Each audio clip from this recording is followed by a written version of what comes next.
Our first hearing of 2016. We have 4 bills on our file today. However, at the author's request, we will be pulling and removing file item 1 SB 202. And there is one bill proposed for consent today. That's SB 587 by Senator Stone. And before we begin, though, I want to welcome Nicole Billington, our new senior fellow. So welcome to the Senate Committee on Business and Professions. So it'll be a fun year, I'm sure. They all are. So we do have, appears to be a quorum, so we call the roll, please. Hill? Here. Hill here. Bates? Here. Bates here. Berryhill? Block? Galgiani? Here. Galgiani here. Hernandez? Hernandez here. Jackson? Here. Jackson here. Mendoza? Wachowski? Here. Wachowski here. Very good. So we do have a quorum. So we do have a consent item number 2, SB 587. We have a motion from Senator Bates. Please call the roll. Hill? Aye. Hill, aye. Bates? Aye. Bates, aye. Berryhill? Block? Aye. Block, aye. Galgiani? Aye. Galgiani, aye. Hernandez? Hernandez, aye. Jackson? Aye. Jackson, aye. Mendoza? Wachowski? Aye. Wachowski, aye. 7. The bill has 7 votes. It does have enough, but we will hold the roll open for absent members. We'll move now to item number 4, SB 778. Senator Allen, welcome. Good afternoon. You've had a busy day so far. Yes. And I'm glad that we made it.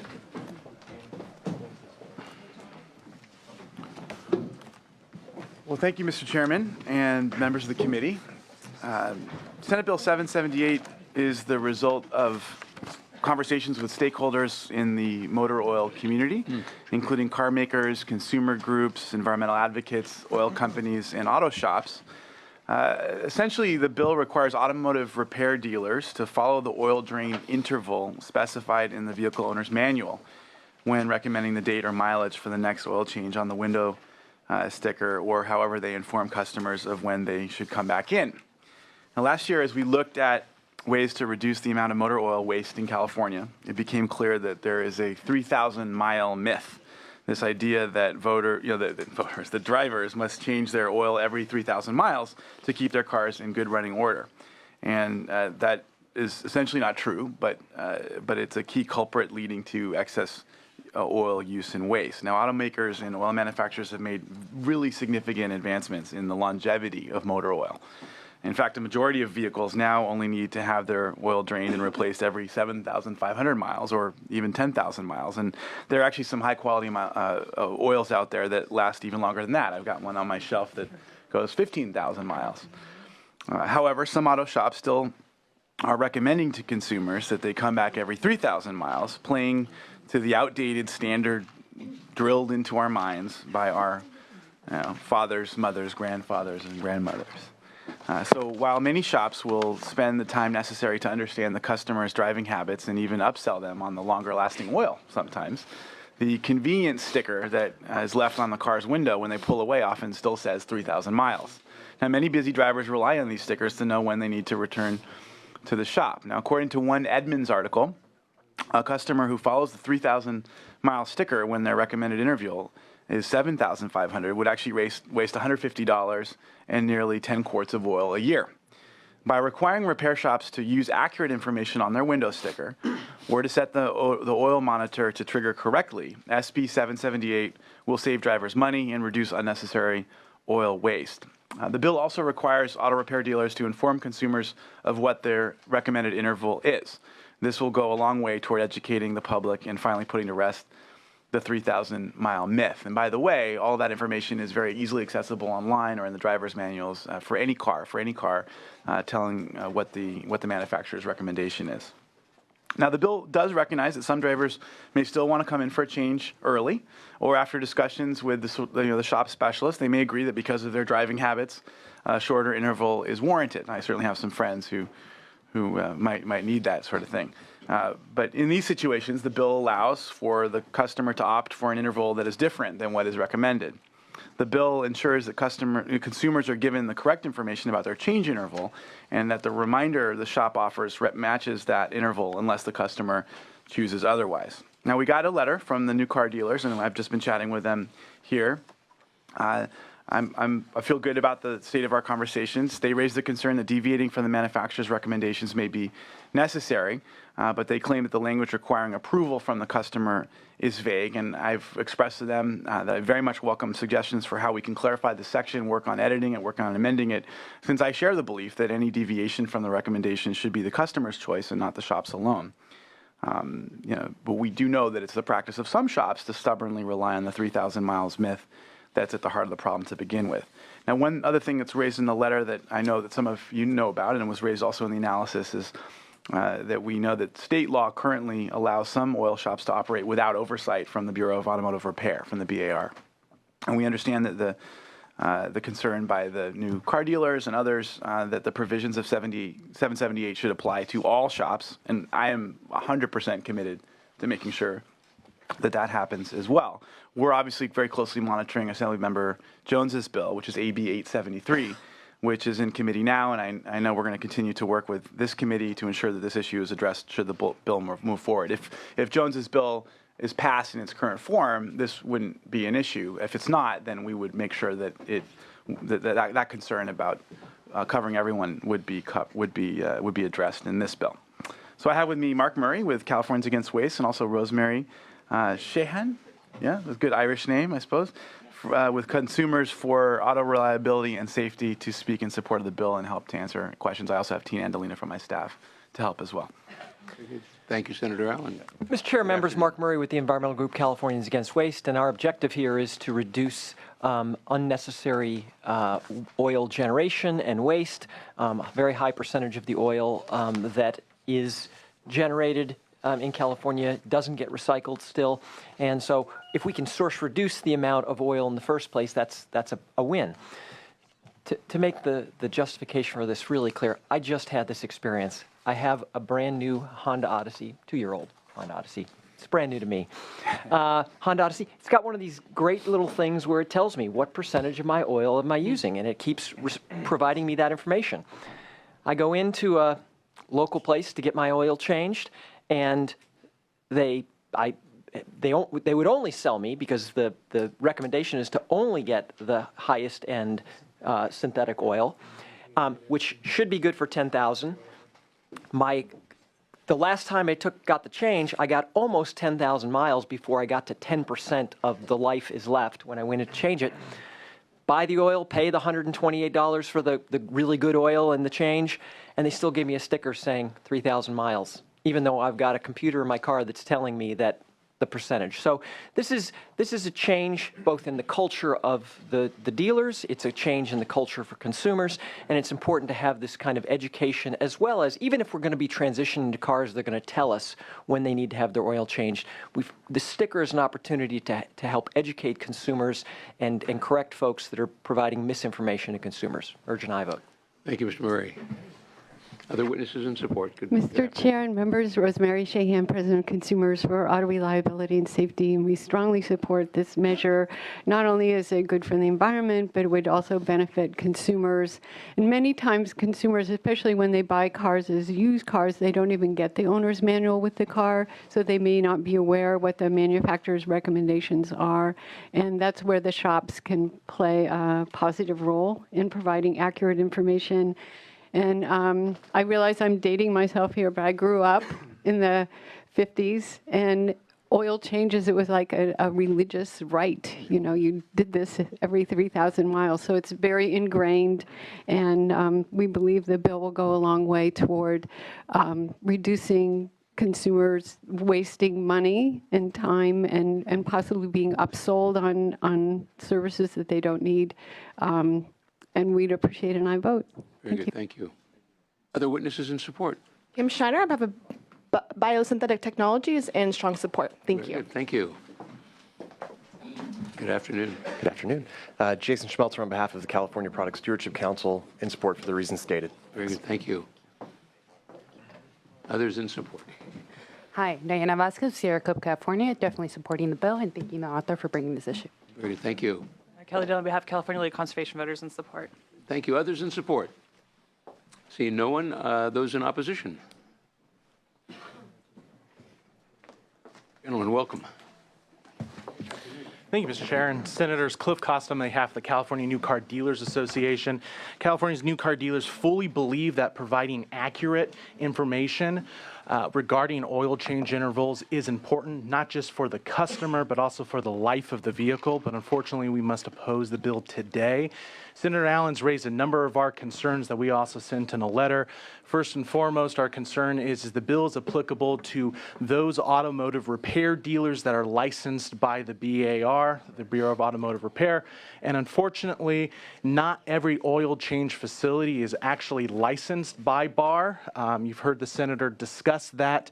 We believe that for this bill to be effective, it must include everyone. He's talked about Assemblymember Jones's bill that we believe should be passed so that we can grab every single oil change facility, put them under BAR's authority. Furthermore, we believe BAR already has the authority to go out and enforce this type of law against their licensees. You've already seen them take enforcement actions against Jiffy Lube and others, not only about upselling services, but also for providing inaccurate information to the customer. And so we think that at least at this point, it would be better to have everyone under BAR's jurisdiction and then have zealous prosecution of the existing enforcement to actually sort of curb this type of behavior. If people are putting 3,000 miles or in 3 months on the window sticker, that practice should stop. Senator Allen also addressed in his opening about concerns we have particularly to the language of the bill. We think the language of the bill, at least in its current draft, will cause customer confusion when they come to have their oil changed, as well as we're not sure how we're supposed to provide notification. We're not sure how the customer is supposed to choose. That language that is very vague could cost us, in terms of litigation and enforcement sort of compliance, a lot of money, and we're concerned about that. That being said, we have committed to the author and to a staff to continue to work with them in this bill if the bill proceeds forward today. And with that, at least at this point, we have to request a no vote. Thank you. Thank you, Mr. Costa. Thank you. Jack Muladanoff on behalf of the Automotive Service Councils of California and the California Auto Body Association. Have not taken a formal position yet because the bill was just amended last week, but we've expressed concerns to the senator's staff that businesses that sell just oil services are not regulated. It's a huge, huge loophole, glaring loophole in the current law. And just want to make sure we understand. On one hand, you have full-service auto repair shops that are regulated by the Bureau of Automotive Repair. On the other hand, and again, under current law, if they are found overselling services, oil services, they take action, and the BAR has taken action. It's against the law right now.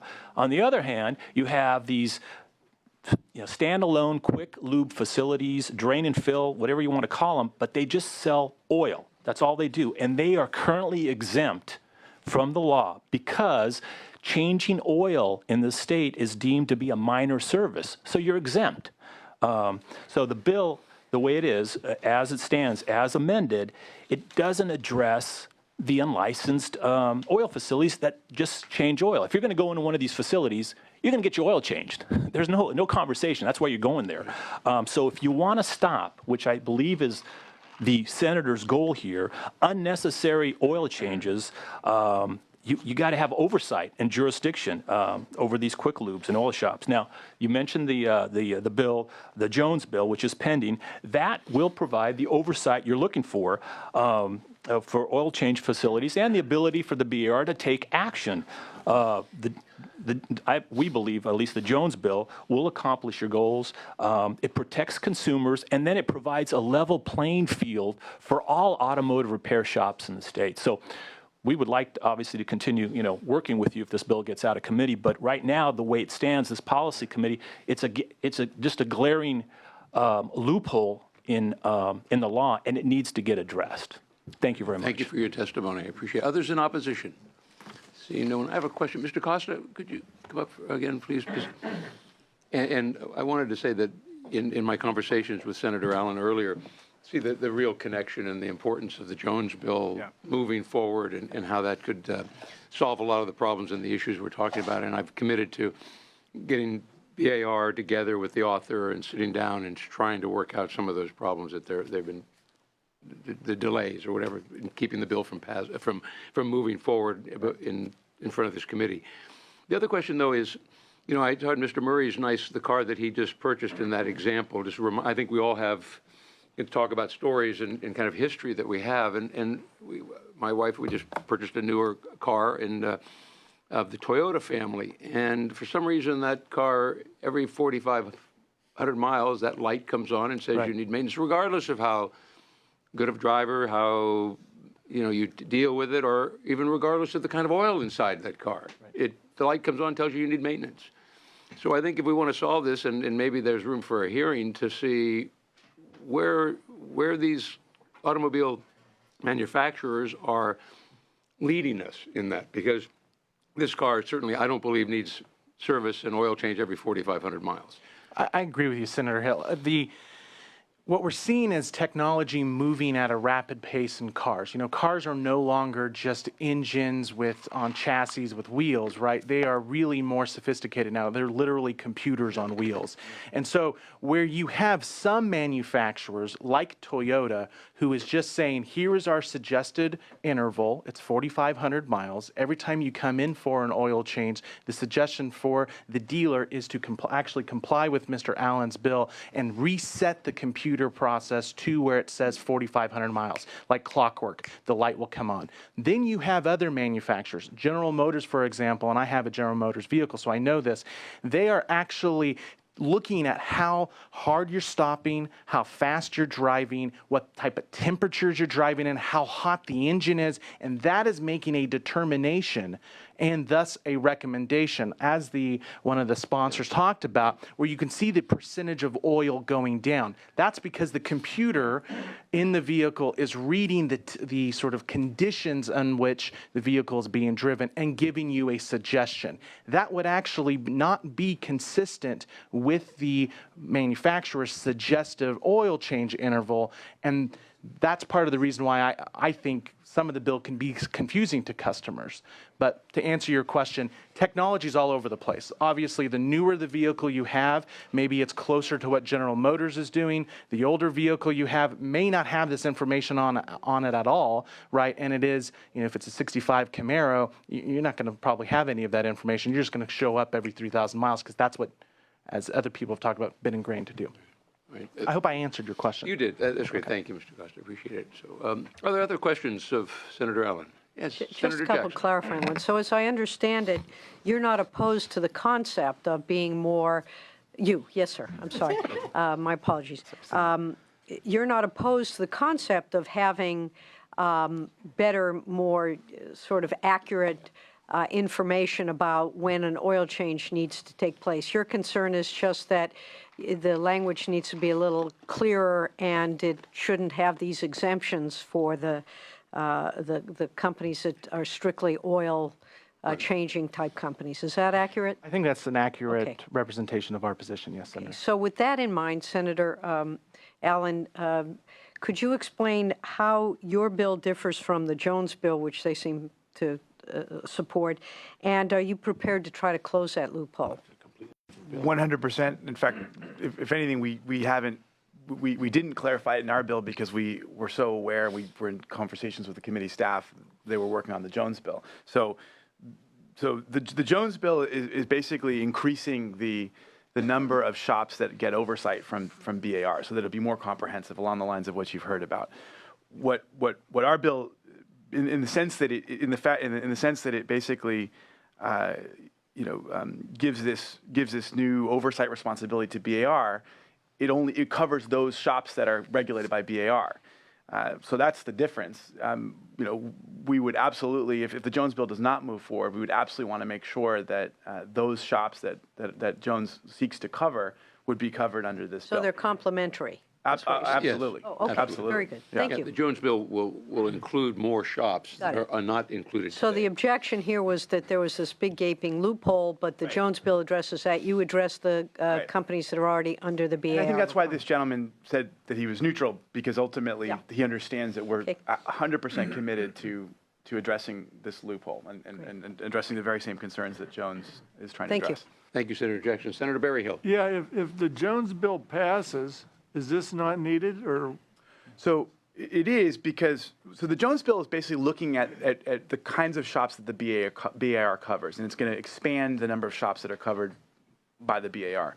This bill is dealing with a particular issue, which is the question of motor oil changes. And all we're doing is saying that, shops ought to, instead of just putting the 3,000-mile interval up on people's stickers, they ought to just look and see what's the manufacturer's recommendation for intervals and use that instead.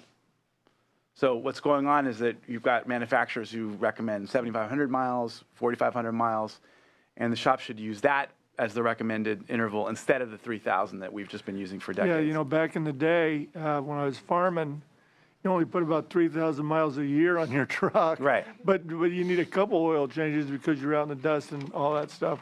So you're not willing to go along with this bill right now, but is there a way to get to yes here? I have to go back and speak with my members because of how quickly the bill was amended and how quickly the hearing was. I haven't been able to determine exactly what amendments would get us neutral, and the author actually asked me the same question about 10 minutes ago. We're going to be working on trying to get to a place where we can remove our opposition. From my dealer's perspective at this point, they do believe BAR has the authority to already do this. We believe that Mr. Allen's bill would help clarify further what the exact rules are that BAR is supposed to enforce, assuming that the Jones bill passes or some iteration does where now all oil change facilities are included.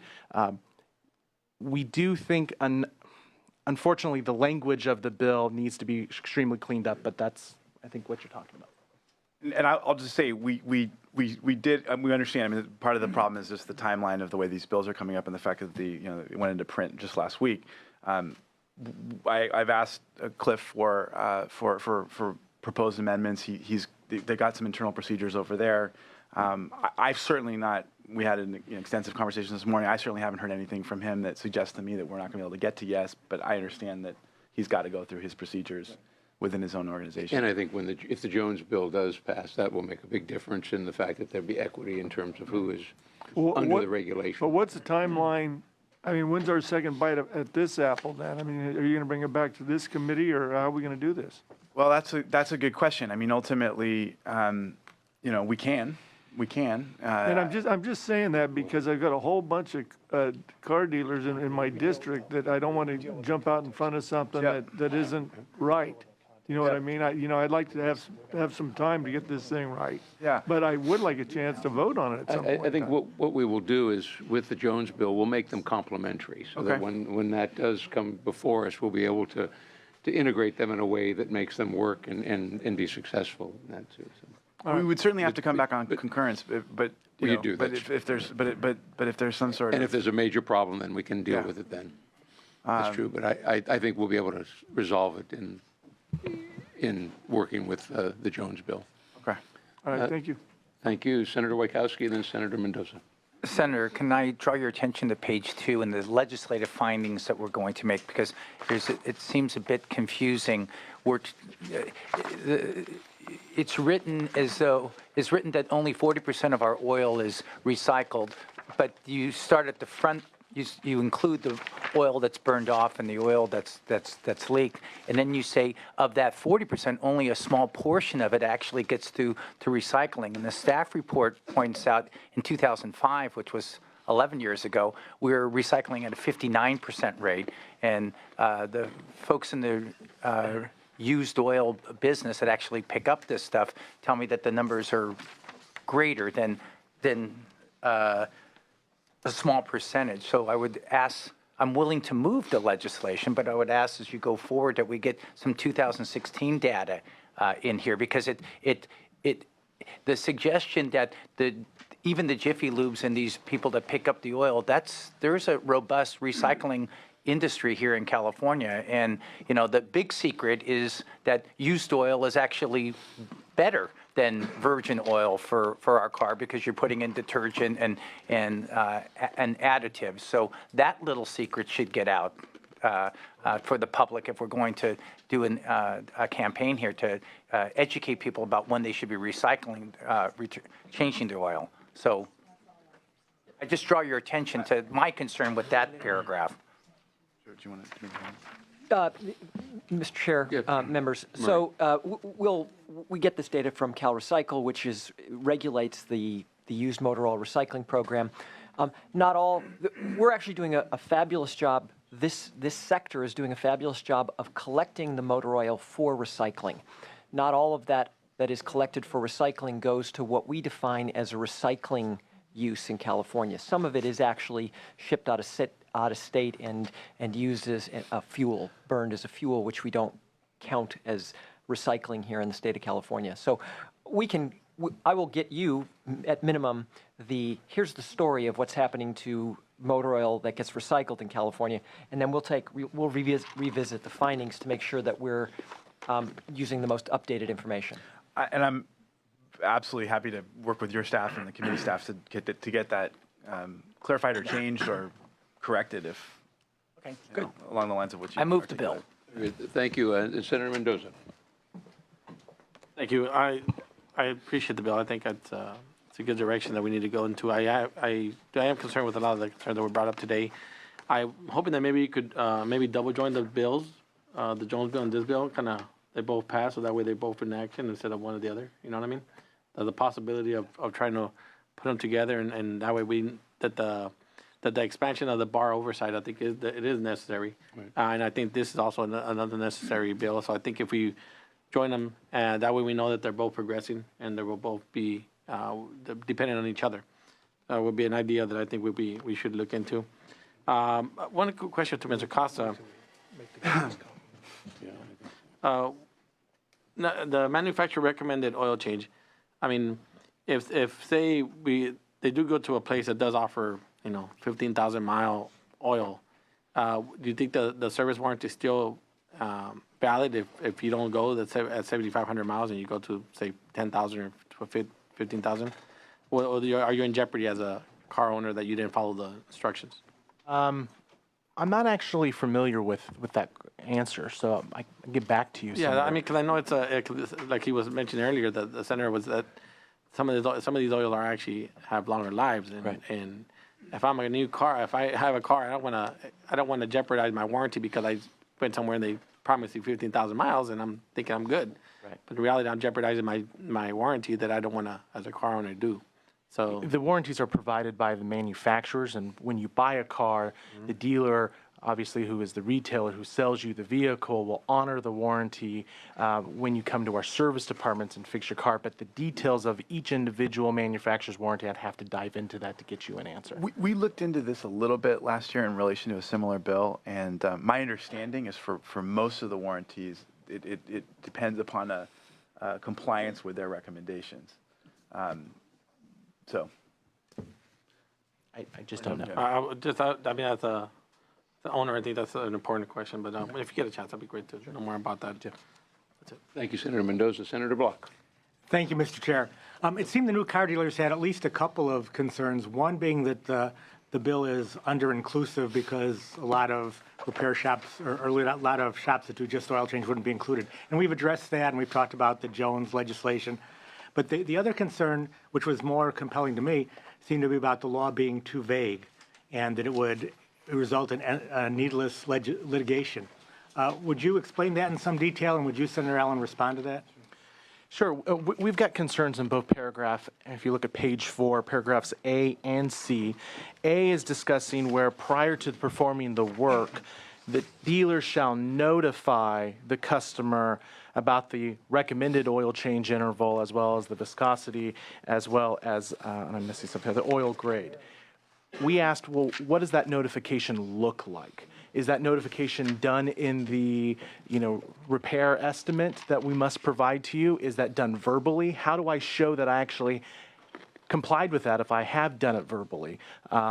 Additionally, if you look down in subdivision C, there it says that if the customer chooses, well, what does chooses look like? What's that choice look like?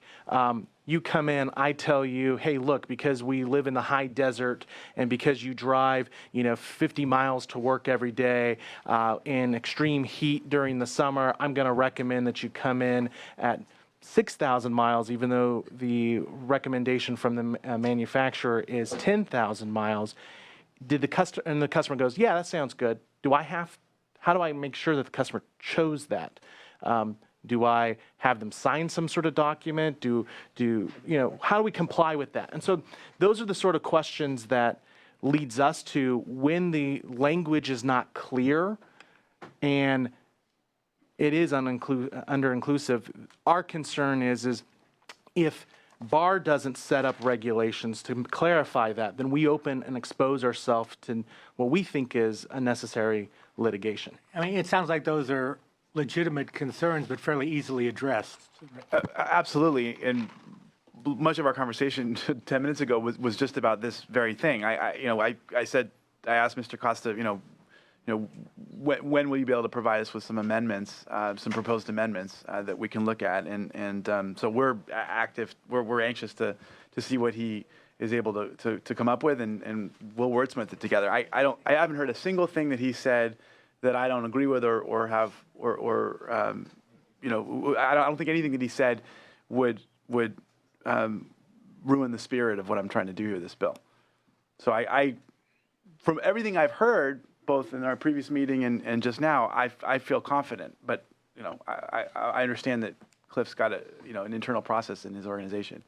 Well, thank you both. I will be supporting the bill. Okay. Thank you, Senator. Thank you, Senator Block. Other questions or comments?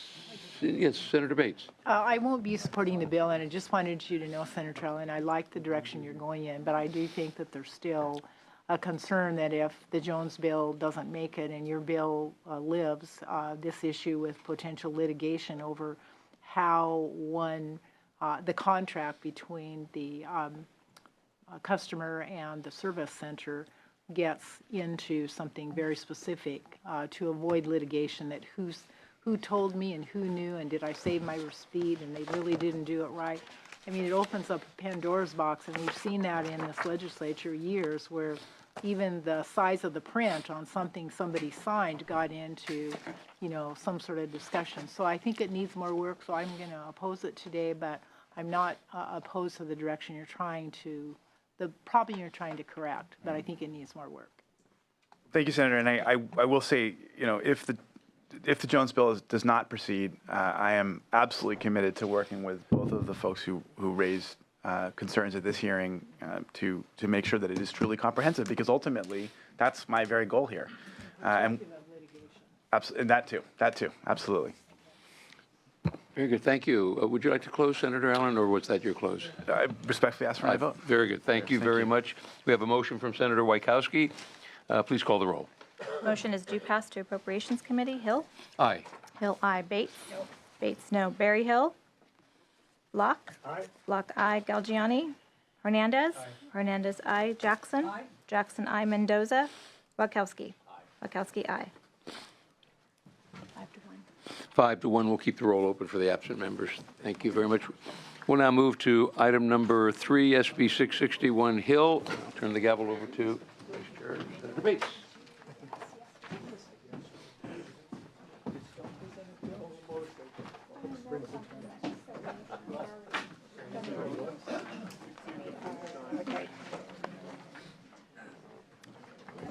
Yes, Senator Hill.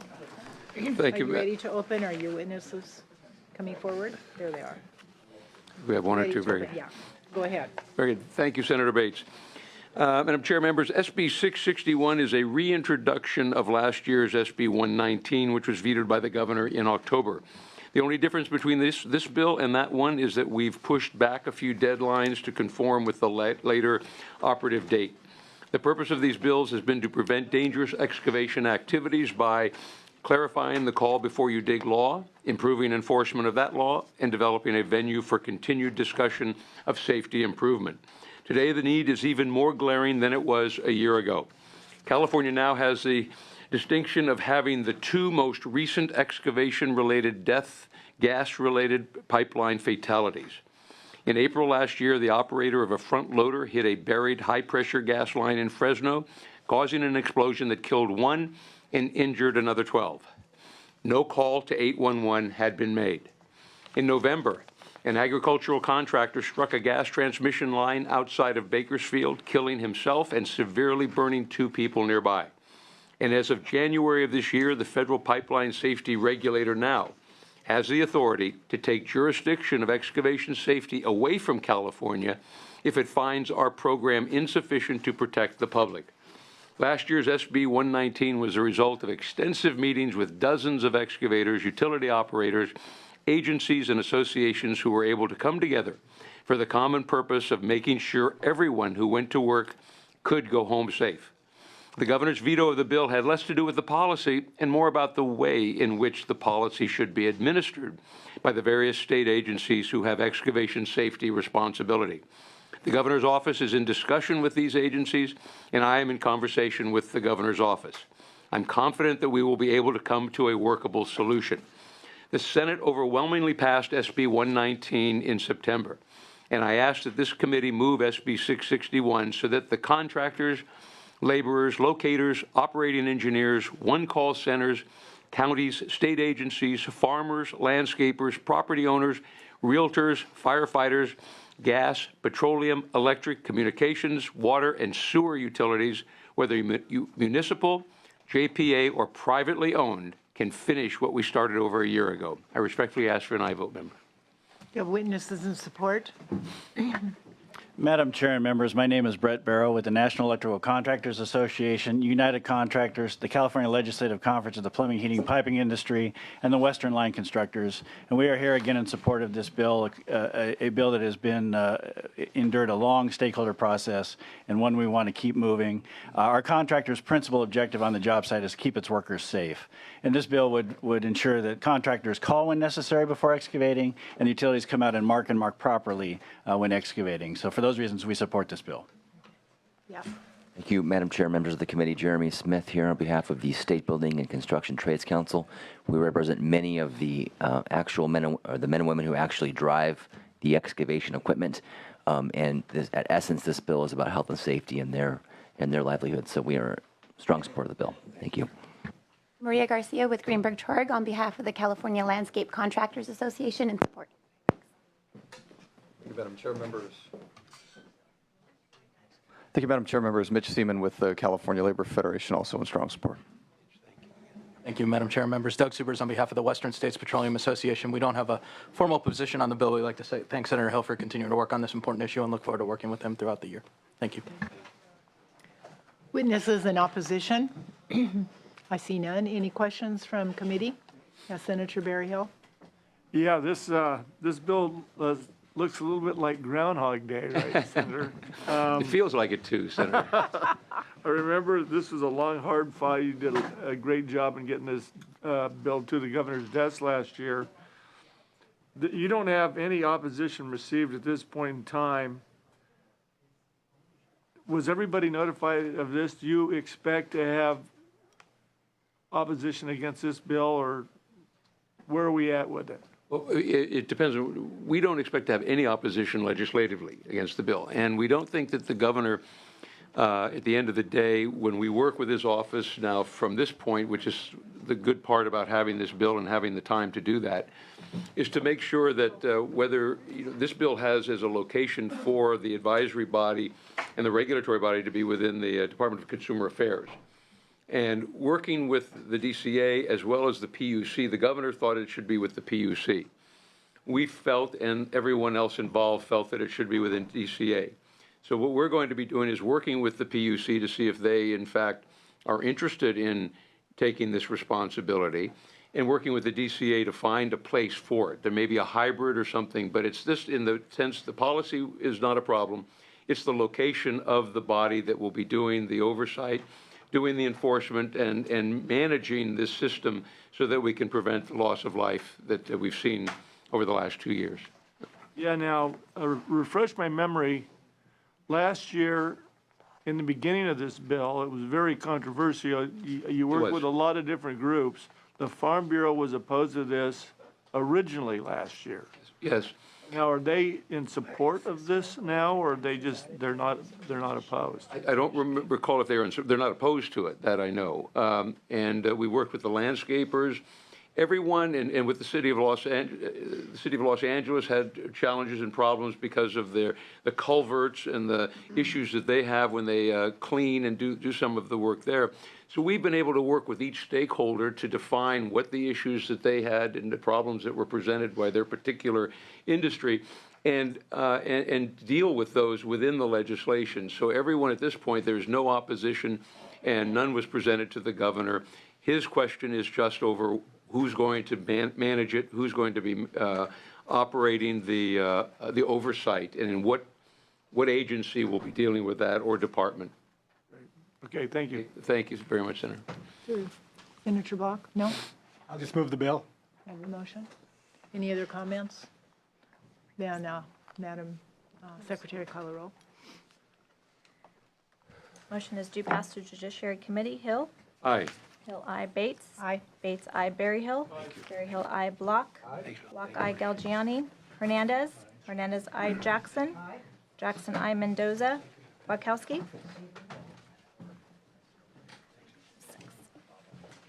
Six. Aye. So do we, Aye. Wachowski, aye.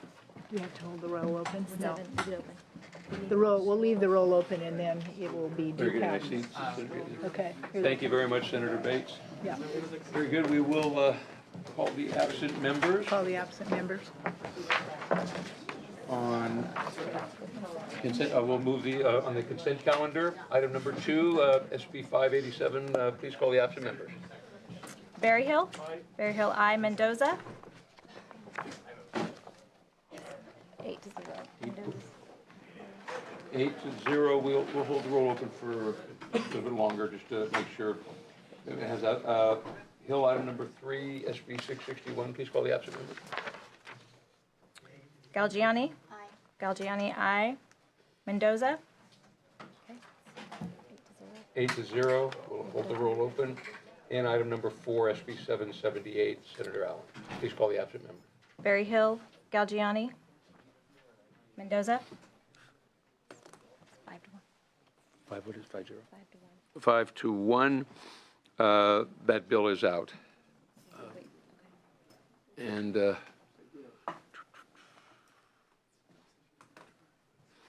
we'll wait another second. I don't know if I think we've got everyone on, right. So you're good. I don't think he's coming back. Mr. Mendoza? Yeah, I don't think so either.